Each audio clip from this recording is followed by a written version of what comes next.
Barabbas is one of the most important people in this entire story. They asked that Barabbas would be released to them. And I wonder, do we know why? Do we know anything about Barabbas? Because we know a lot about Pontius Pilate. We know about the council of elders in Jerusalem. Certainly Jesus and Peter and the apostles. We know about the soldiers. We know about the two criminals who died on Jesus' left and his right. But do we know anything about Barabbas? I would propose he's the key to understanding the power of this story. Barabbas was a member of a political faction called the Zealots. Judas Iscariot was also a member of that same political faction. In fact, it's certain that they would have known one another. And so Barabbas, along with the rest of the town of Jerusalem, heard that Jesus was coming for this celebration of Passover. Everyone was there. And so there was this excitement, there was an enthusiasm, because people were wondering, could Jesus, the miracle worker, the one who proclaimed a new kingdom, the kingdom of God, could Jesus really be the Messiah? And they believed he was. And Barabbas, along with the other zealots, believed that the Messiah was going to be like a new King David, one who would come and start an army, one who would train men to rise up, shed the bloods of the Romans, cast them out, purify the temple, expel all the strangers in the land, and bring about a new empire of the Israeli state and conquer the world for God. This is what they thought. This is what they were wanted. And they were certain that Jesus was going to be their Messiah. And so, on that first day of the week when they heard Jesus was coming, they went out to meet him.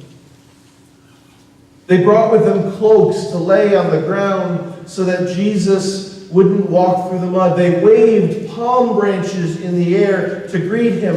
And what we may not realize is that this was a parade that Caesar Augustus would have received when he returned to Rome. This was the parade given to every conquering Roman general who ever returned to his hometown. This was a military parade.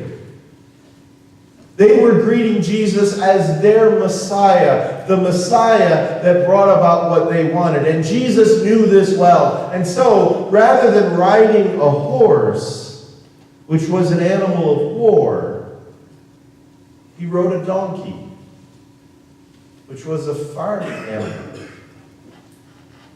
Now, the whole town was excited because just a few days before, Barabbas and 3 others had been arrested because they had tried to start a rebellion. They knew Jesus was coming, so they actually tried a rebellion a couple days before so that Jesus could walk into this new revolution already underway and he could easily take charge. This is what they wanted. This is what Barabbas was planning. This is what Judas Iscariot was planning, one of the apostles.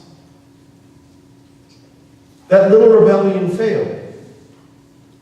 Pilate was nervous because he was worried that maybe there was another rebellion. So the streets were crawling with Roman soldiers. Barabbas and 2 others had been caught and arrested for inciting rebellion against Rome and for murdering Roman soldiers. And they were in jail. And the people were expecting and hoping that Jesus would come and get them out of jail, start this revolution, and bring about what they wanted. They wanted power. They wanted the blood to be shed of the Romans. They wanted new wealth and influence over the earth. This was their desire. And the first thing Jesus did when he walked into Jerusalem,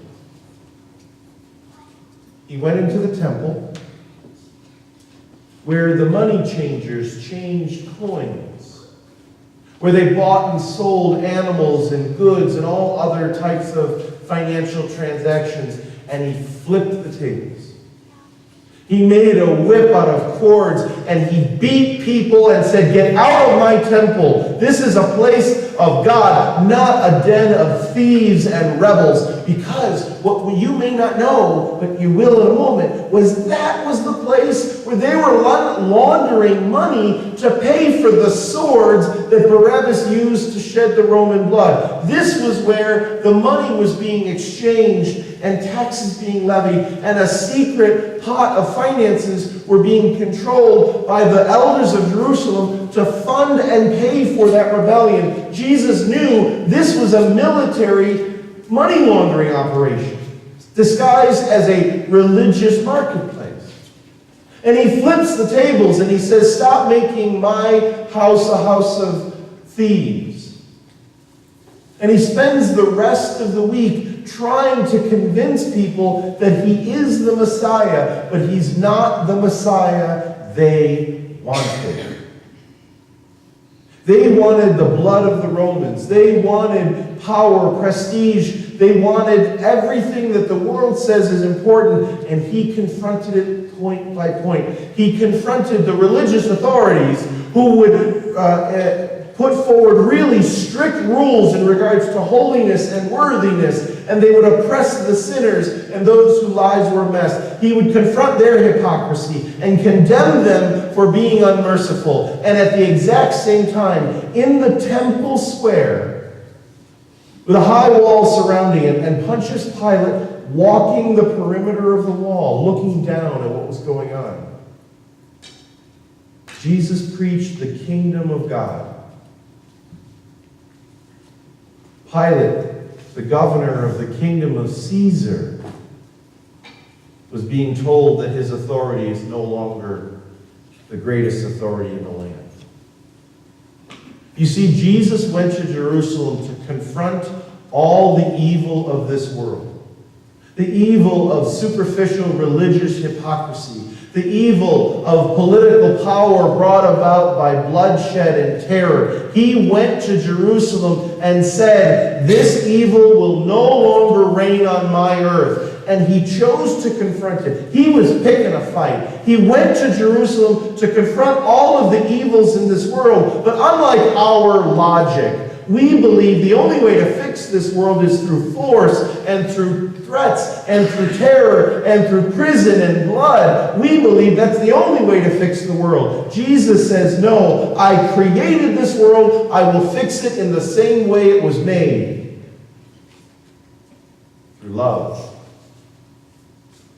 I will point out and speak the truth about the evil of all forms of religious hypocrisy and all forms of power, political power, power of wealth and injustice brought about by bloodshed and inequality." He confronted all the powers of this world, and in so doing, he embraced their most brutal assault. But notice,